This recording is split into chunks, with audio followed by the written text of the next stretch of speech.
Bonjour. Aujourd'hui, nous allons explorer la métaphore littéraire des pratiques narratives. Pourquoi cette pratique d'accompagnement est-elle appelée narrative ? Précisons que dans leur langue d'origine, en anglais australien et néo-zélandais, le nom est thérapie narrative, narrative therapy. C'est important de se rappeler que les pratiques narratives ont été créées pour lutter contre des problèmes très costauds et souvent mortels. En France, nous retenons habituellement ce terme de pratique narrative. Pratique car la thérapie narrative est arrivée en France par la porte du coaching. Pour entrer dans l'entreprise, le terme de thérapie a été remplacé par pratique ou approche narrative. Le mot approche pourrait donner le sentiment que nous ne sommes pas vraiment dedans. Alors j'utiliserai ici le terme de pratique narrative.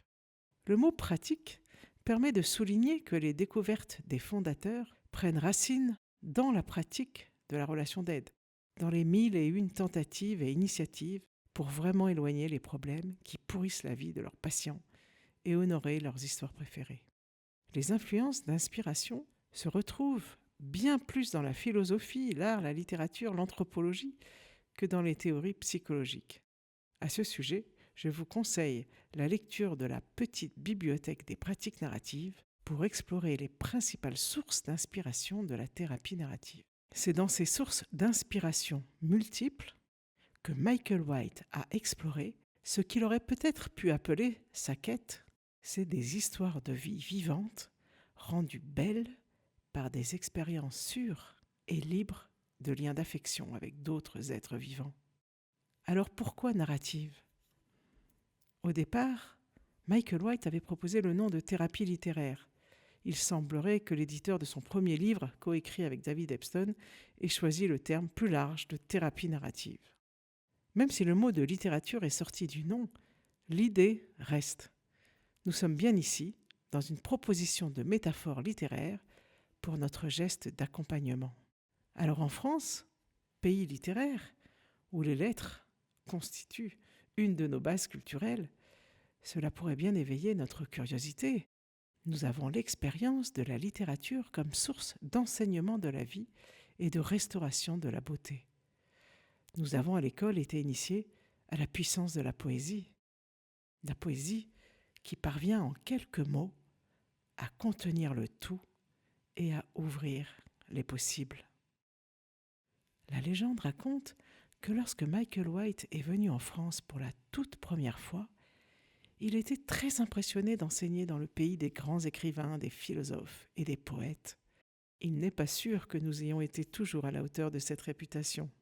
Mais revenons à la métaphore littéraire. Souvent, les pratiques d'accompagnement s'appuient sur une métaphore liée à son époque, la machine à vapeur pour la psychanalyse, celle de l'ordinateur pour les neurosciences par exemple. L'approche narrative appuie son geste d'accompagnement sur la métaphore littéraire. Ainsi pour nous, la vie est un texte, voire un hypertexte, et ce texte devient récit. Et tout récit est destiné à quelqu'un. Il est donc relationnel. Nos histoires deviennent puissantes dans le partage, elles ont besoin de témoins. Une histoire qui n'est pas racontée à quelqu'un n'existe pas. Le récit est utilisé dans toutes les cultures humaines, qu'elles soient de tradition orale ou écrite.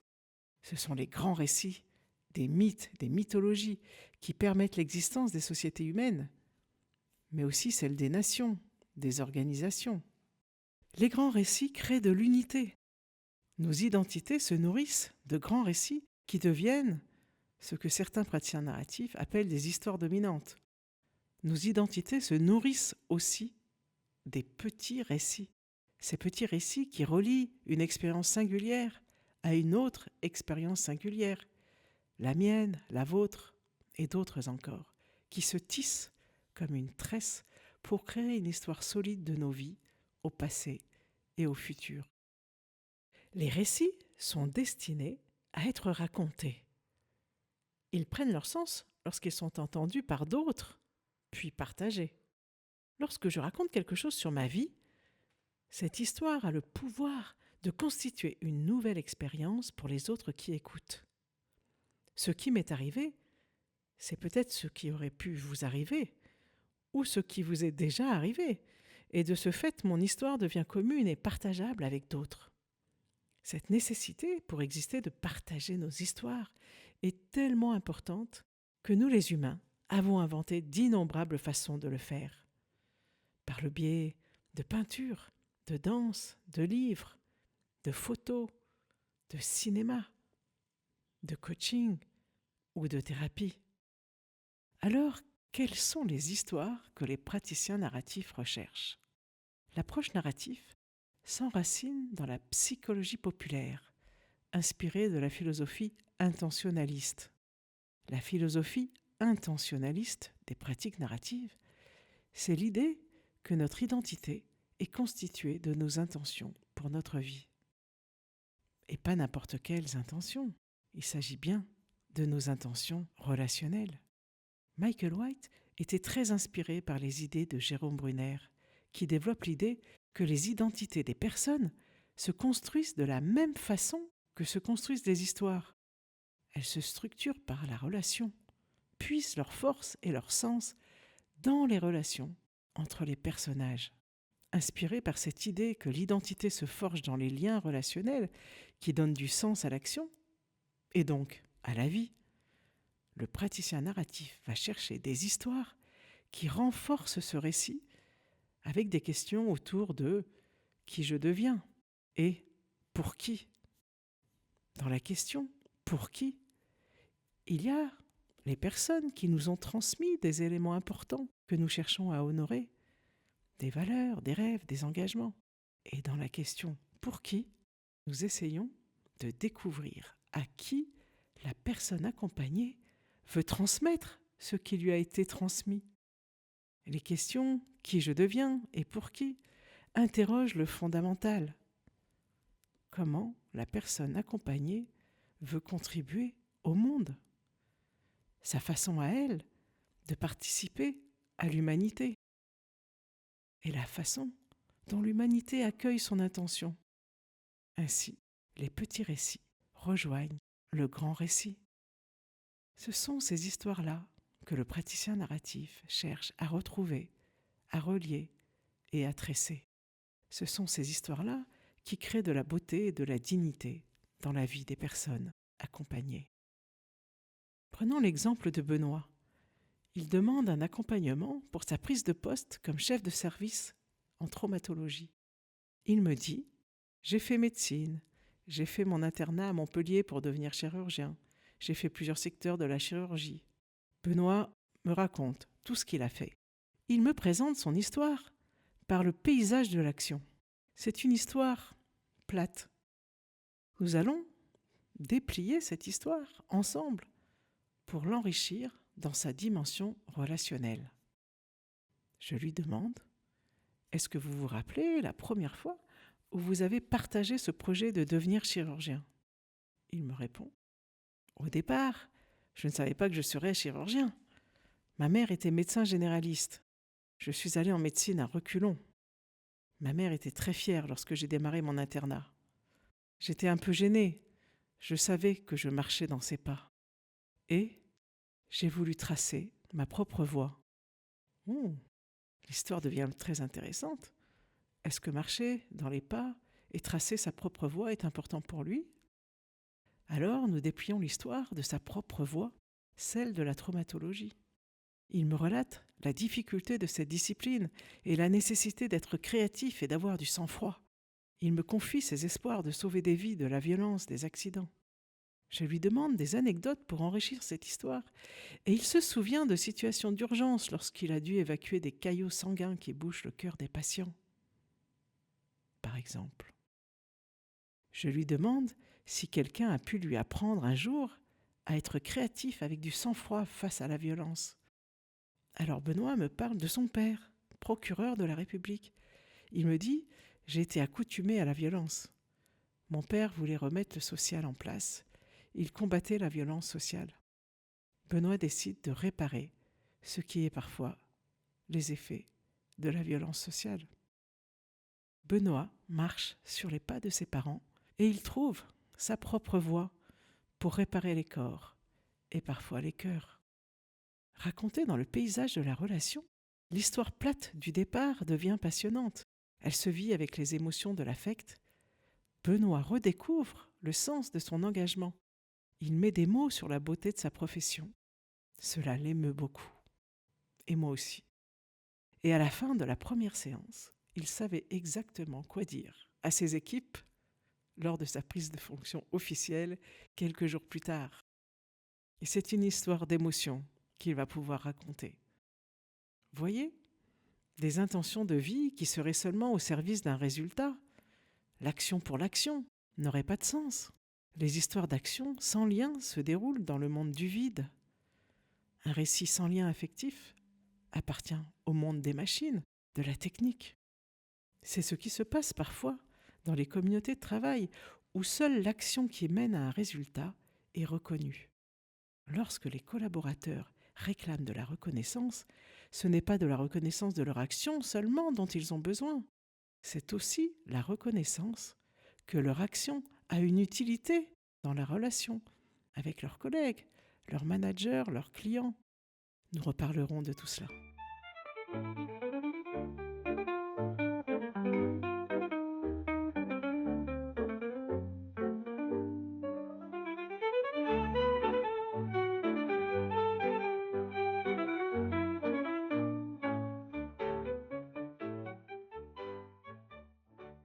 La littérature anime des fragments de vie choisis de personnages qui se croisent. C'est la vie des personnages qui structure l'histoire. C'est encore plus vrai du théâtre. Que serait le théâtre sans personnages et surtout sans les histoires de relations qu'ils ont entre eux? Ces fragments de vie choisis vont former un ensemble cohérent et, on l'espère, passionnant. Le praticien narratif se met dans la peau d'un écrivain, d'un scénariste. Avec son client, dans une coopération créative, il recherche les fragments de vie qui ne sont pas ou très peu racontés pour créer un récit proche de l'expérience, plus riche, plus intéressant, plus émouvant. C'est parce que la personne accède à des nouvelles compréhensions relationnelles et affectives de sa vie qu'un nouveau récit surgit. Alors, la cohérence est forte et le client retrouve l'énergie de ses initiatives personnelles. Il sait quoi faire et pour qui le faire. Il n'a pas besoin de nous pour imaginer des solutions.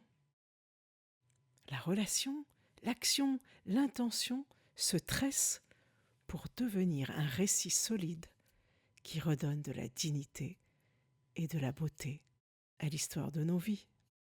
Alors, et le merveilleux respect dans tout cela? Eh bien, la façon de raconter notre vie comme une histoire est une façon naturelle, voire archaïque, de parler de soi. C'est sans doute pour cela que les personnes se sentent bien dans les conversations narratives. Un regard de respect inspiré par la métaphore littéraire, c'est la conviction qu'il existe toujours une multiplicité de points de vue pour rendre compte d'une situation et que chacun peut devenir auteur de sa vie plutôt que jouer dans une pièce écrite par quelqu'un d'autre. Inviter le merveilleux respect dans nos accompagnements, c'est inviter à raconter des histoires de relations vivantes, celles qui créent, honorent les liens affectifs et donnent du sens. Comme les histoires qui ne sont jamais racontées n'existent pas, la vie peut changer quand elles sont enfin racontées. Parfois, nos clients nous invitent à voir leur vie comme une tragédie, où tout est écrit d'avance, où le destin décide pour eux. Le merveilleux respect invite à transformer l'histoire de tragédie en roman, de l'aider à sortir de la fatalité de son récit. Dans un roman, le héros a son libre arbitre, il fait des choix et prend des initiatives personnelles qui changent le cours de l'histoire de sa vie. Le merveilleux respect nous aide à trouver les mots pour décrire la vie, une vie vivante. Et nous le savons, quand l'histoire nous touche. Alors, si la vie est un texte, l'art de la littérature pourrait-il nous aider à enrichir les histoires et surtout à les ressentir? C'est ce que nous découvrirons au prochain épisode. La vie est un texte d'amour. Que le respect soit avec vous.